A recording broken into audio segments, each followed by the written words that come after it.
सुबह की हल्की धूप नीलकमल झील पर चमक रही थी। मछलियां पानी में खेल रही थीं, बत्तखें तैर रही थीं, कछुए किनारे पर आराम कर रहे थे और पेड़ों पर बंदरों की टोली उछल कूद कर रही थी। झील में रहने वाला सबसे बड़ा पक्षी था पेलिकन बाबू। उसकी लंबी चोंच और बड़ी थैली पूरे जंगल में मशहूर थी। देखो भाई, इतना बड़ा दिमाग सबके पास नहीं होता। हाँ, पिछली बार भी तेरे बड़े दिमाग ने तुझे कीचड़ में गिरा दिया था। सब हंस पड़े। पेलिकन बाबू ने मुंह बना लिया। लेकिन कुछ दिनों से झील में एक अजीब बात हो रही थी। हर सुबह एक दो मछलियां गायब मिलती थी। किसी को समझ नहीं आ रहा था कि वे कहां जा रही हैं। कल मेरी दोस्त गायब हो गई। मेरी बहन भी नहीं मिल रही। ये बात ठीक नहीं है, कुछ तो गड़बड़ है। अब पूरे तालाब में डर फैल गया। सब जानना चाहते थे कि आखिर हो क्या रहा है। मुझे लगता है कोई चोर है। लेकिन पानी के अंदर कौन चोरी करेगा? चिंता मत करो, मैं इस राज का पता लगाऊंगा। तू? हाँ, मुझे जासूसी का बहुत अनुभव है। कब से? अभी से। सब हंसने लगे। लेकिन अगले दिन सच में पेलिकन बाबू सुराग ढूंढने निकल पड़ा। इधर मछलियां लगातार गायब हो रही थीं। उधर पेलिकन बाबू को कोई सुराग नहीं मिल रहा था। एक दिन मेंढक ने कहा, मुझे लगता है हमें रात में पहरा देना चाहिए। सही कहा, रात में ही कुछ होता है। उस रात मेंढक, कछुआ और बंदर छिपकर निगरानी करने लगे। तीनों झाड़ियों के पीछे छिप गए। झील बिल्कुल शांत थी। सिर्फ झींगुरों की आवाज सुनाई दे रही थी। मुझे तो नींद आ रही है। सोना मत, यही समय है जब चोर आता है। अगर चोर हमें देख लेगा तो मैं कह दूंगा कि हम चांद देखने आए हैं।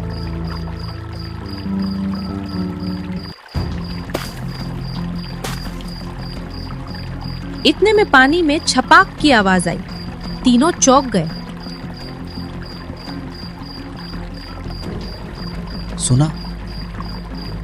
हाँ, उधर से आई थी।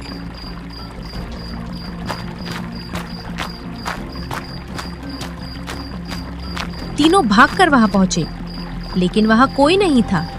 सिर्फ पानी में गोल गोल लहरें बन रही थीं। फिर से बच गया।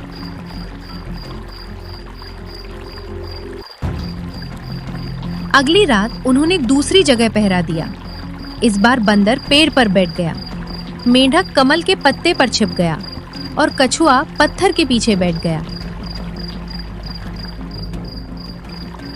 काफी देर तक कुछ नहीं हुआ।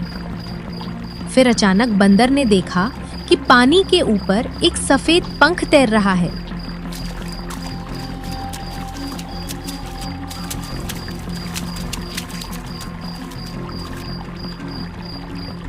अरे, ये देखो। पंख? मतलब चोर कोई पक्षी हो सकता है? लेकिन झील में तो बहुत सारे पक्षी हैं। अब रहस्य और गहरा हो गया। अगली सुबह फिर एक मछली गायब थी। पूरे तालाब में डर फैल गया। अब तो मैं पानी से बाहर ही नहीं निकलूंगी। ऐसे कब तक डरते रहेंगे? उधर पेलिकन बाबू भी परेशान था। ये चोर बहुत चालाक है। हाँ, इतना चालाक कि हमें एक भी सुराग नहीं मिल रहा। उस रात तीनों दोस्तों ने एक नई योजना बनाई। आज हम अलग अलग जगह नहीं छिपेंगे। वाह, ये मजेदार होगा। बंदर ने लकड़ी से मछली बनाई। कछुए ने उस पर चमकीले पत्थर चिपका दिए। दूर से वो बिल्कुल असली लग रही थी। उन्होंने नकली मछली को पानी के किनारे रख दिया और खुद झाड़ियों में छिप गए। काफी देर तक कुछ नहीं हुआ। फिर अचानक एक बड़ा साया आसमान से नीचे आया।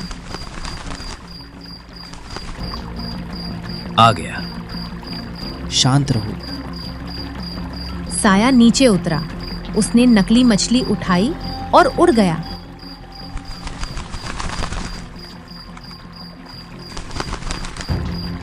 पीछा करो।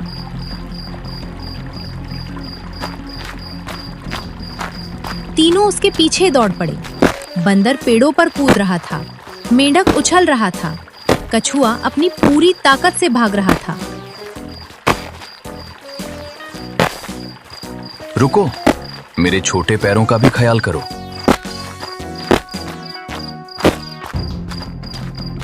आखिरकार वे पहाड़ी के पास पहुंचे। साया एक बड़े पत्थर के पीछे उतरा। तीनों धीरे धीरे आगे बढ़े। उनके दिल तेजी से धड़क रहे थे। अब पता चल जाएगा कि चोर कौन है। साया चांदनी में आया और तभी तीनों की आंखें आश्चर्य से फैल गईं। अरे, ये तो पेलिकन बाबू हैं। मुझे तो पहले से शक था। और मुझे यकीन ही नहीं हो रहा था। पेलिकन बाबू ने जैसे ही तीनों को देखा वो घबरा गया। उसने जल्दी से नकली मछली को पीछे छिपाने की कोशिश की। अरे, तुम लोग यहाँ? मैं तो बस घूमने आया था। हाँ, और हम चांद पर पिकनिक मनाने आए हैं। अब बहाने मत बनाइए, हमने सब देख लिया है। पेलिकन बाबू इधर उधर देखने लगा। उसे समझ नहीं आ रहा था कि क्या बोले।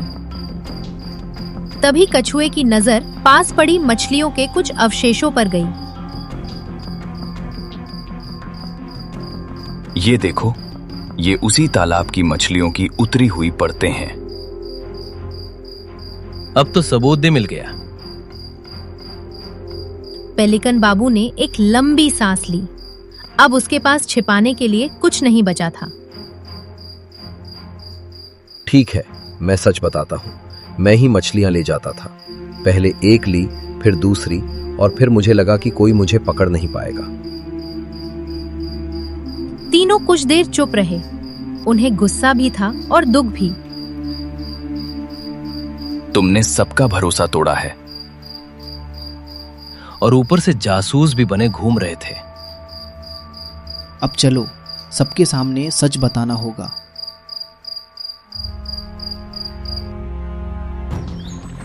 अगली सुबह झील के किनारे सभी जानवर इकट्ठा हुए।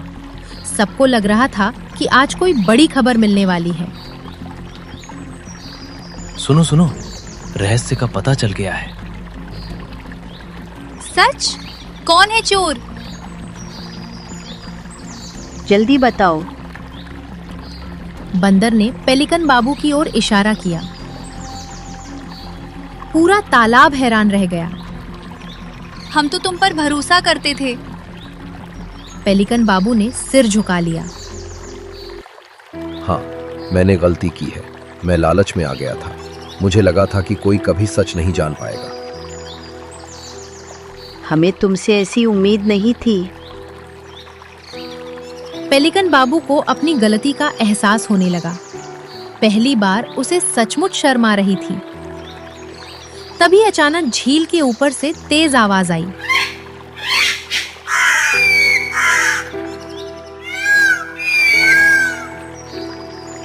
अरे, वो क्या है?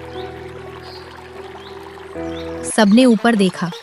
आसमान में कुछ बड़े जंगली पक्षी चक्कर लगा रहे थे। वे झील की ओर तेजी से आ रहे थे। ये तो बाहरी शिकारी पक्षी हैं। अगर ये यहाँ उतर गए तो बड़ी मुसीबत हो जाएगी। सभी जानवर घबरा गए। किसी को समझ नहीं आ रहा था कि क्या करें। लेकिन तभी पेलिकन बाबू आगे बढ़ा।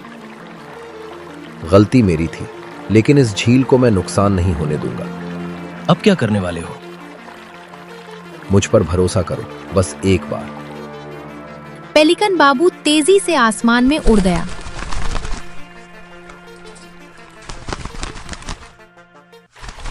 वो उन शिकारी पक्षियों के सामने जा पहुंचा।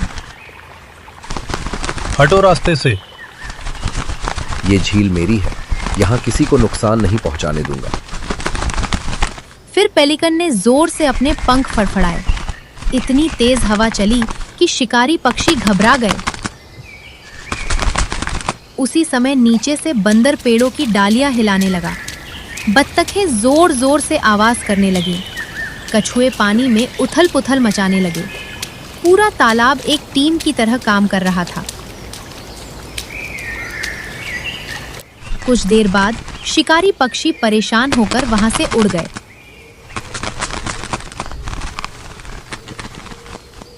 झील फिर सुरक्षित हो गई। पेलिकन बाबू धीरे धीरे नीचे उतरा।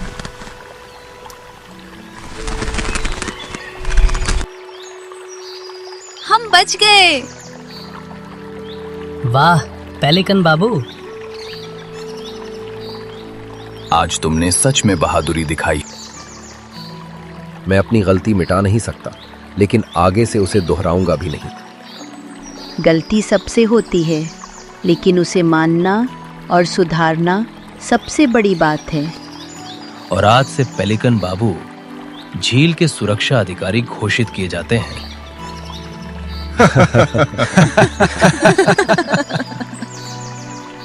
पूरा तालाब हंसी और खुशी से गूंज उठा और पेलिकन बाबू ने उस दिन के बाद कभी किसी का भरोसा नहीं तोड़ा।